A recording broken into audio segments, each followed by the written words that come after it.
Hey guys, Elizabeth here again. Today I'm going to be going over some tips and tricks that I came across and learned from while doing my diamond painting. I did two. The first one was this diamond painting that you're seeing here.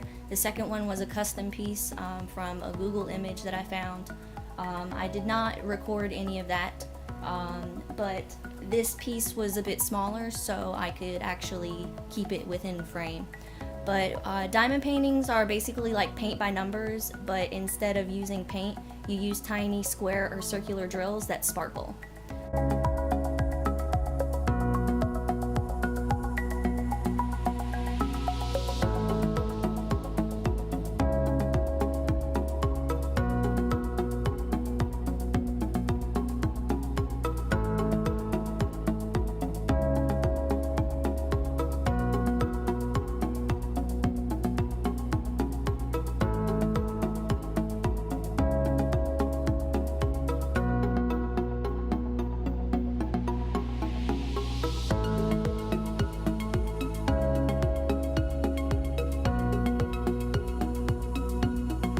The first thing I want to go over is size. The more detailed the photo, the larger you should order. Otherwise, it looks pixelated.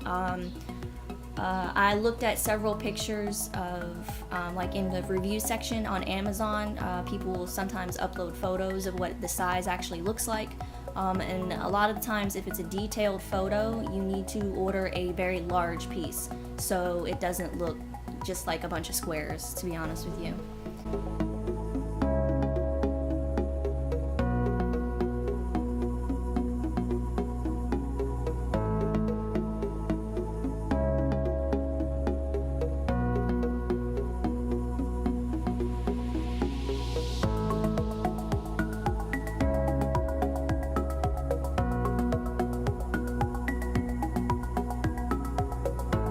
It's going to come in handy if you order a few more trays. Believe me, you will utilize them, especially if your piece has a lot of different colors. In the accessories kit that I purchased separate from my kit, it came with trays, labels, and little clear baggies that you can use for storage and stuff. Now with the labels, I used mine to label the containers that actually came with it, the plastic ones, for some of my drills, and then I also used it to label the trays while the drills were inside the trays, so I didn't get them mixed up when I came back to work on my painting.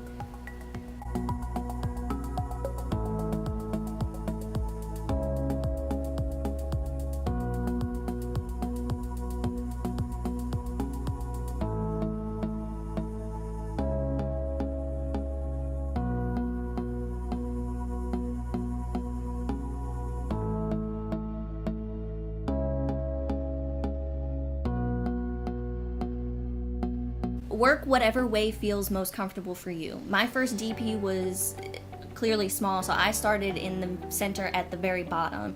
But with my larger diamond painting, I tried to do that, and I had to scrape off a bunch and ended up having to start from the left-hand lower corner to make sure that they were all like lined up accordingly and everything like that. So, but you can work whatever way works best for you. I tend to start at the bottom. I started at the bottom, at least for both of my projects, just because it was easier to pull the project down and I can just work up. And if your piece is larger than, say, a sheet of paper, then you can cut the plastic film so you can work on a small section at a time.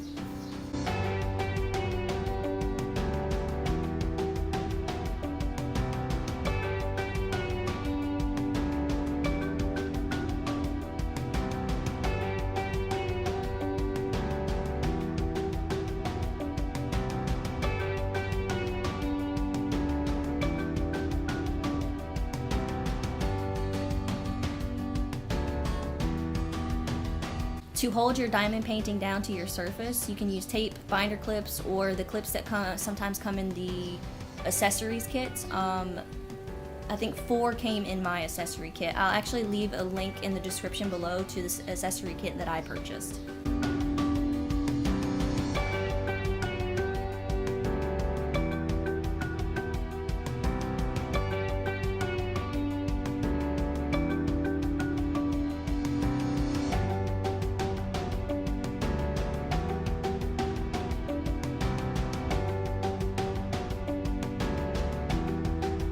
For storage, I personally use the containers that came in the accessory kits for the majority of the colors. Like for my first diamond painting, this one here, I actually used the containers and I just labeled them to store most of the colors and everything, because they basically all fit in the container, because I think there's 28 plastic containers in there. And then for the larger DP, I actually used the container plus the clear storage bags. I did keep the drills inside the original plastic baggies that they come in, and I just folded the top down so they wouldn't spill out or anything, and then I just sealed the plastic bags. That way I know what color is what, and I don't have to go writing on everything and label everything, because since the bags are clear, you can see right through it, except for the name that's on the front, like the number that's assigned to it.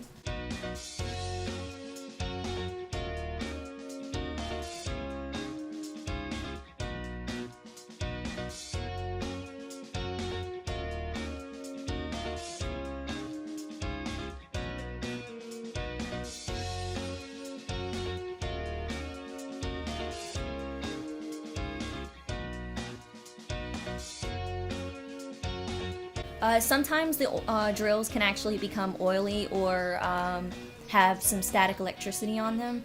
For oil, you can just rinse them off and then pat them dry or whatever. And then for the static electricity, you can either rub a dryer sheet on them, or you can actually cut up a dryer sheet and store a small piece of dryer sheet inside of the bags or the containers that you have your drills in. That way it can eliminate some of the static electricity and it won't be an issue. I didn't have any dryer sheets, to be honest with you, so I literally just used the oil from my hands. Like I had clean hands and I just rubbed the drills in my hands, and that seemed to be fine as well. So.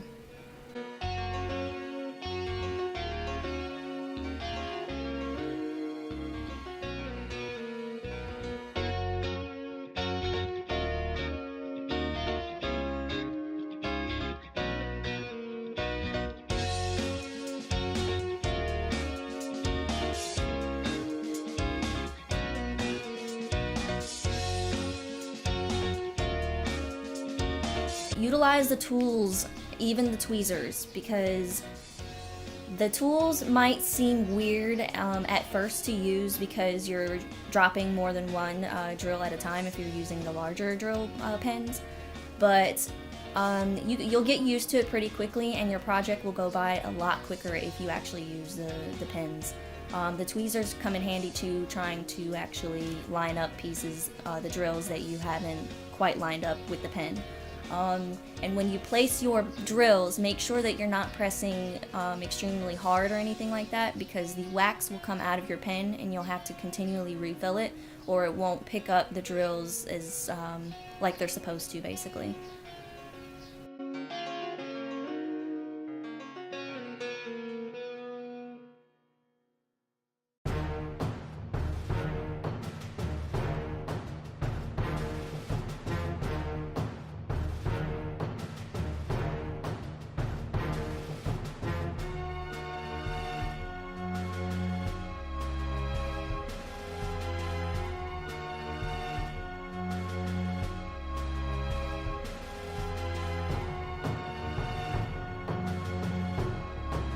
When you're done with your project, it's a good idea to have a roller and gently roll over your project to push the drills down once you are done.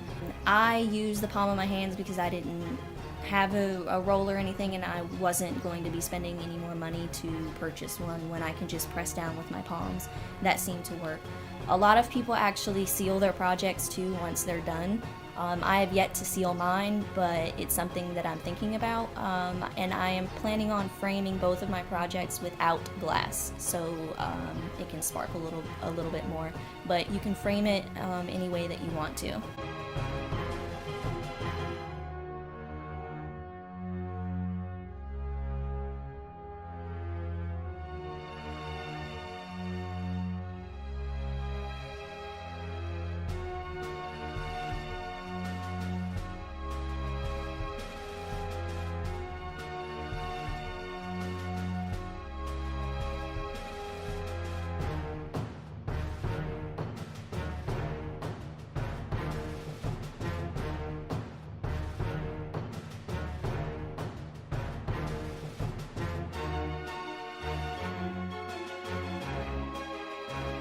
at the end, before you seal your project, if you've pressed hard at all with one of your tools, like a pen or anything, and there's wax that might be left over on top of the drills, you can take a cloth and you can use some Windex or something, and then gently wipe down the top of the drills. But make sure that you've already pushed them down to make sure that they're secure. That way they're clean and they can sparkle without having that wax remnant on top of it. But these are just a few of the tips and tricks that I've learned with the 2 projects that I've done. And if you have any others, feel free to leave them in the comments for other viewers and for myself for the future. I really enjoyed these diamond paintings. It helped a lot with my anxiety and my depression and everything, and it gave me a sense of like purpose, like I'm working towards something and I'm seeing my progress. This specific painting actually took me 12 hours. The larger diamond painting took obviously a lot more, but I thoroughly enjoyed it, and I hope that you enjoy it as well. If you do become interested in diamond paintings and you actually fall in love with the craft, feel free to go on Facebook. There are a lot of Facebook groups that are specialized in diamond painting and stuff, and you can learn a lot from those groups as well. And they have a lot of good places where you can get good deals on diamond paintings, and reputable places with good quality stuff. So I will actually put the name of one such group in the comments below that I'm a part of. Somebody on Twitch actually recommended them to me, and I joined, and I love it. So I will spread the knowledge.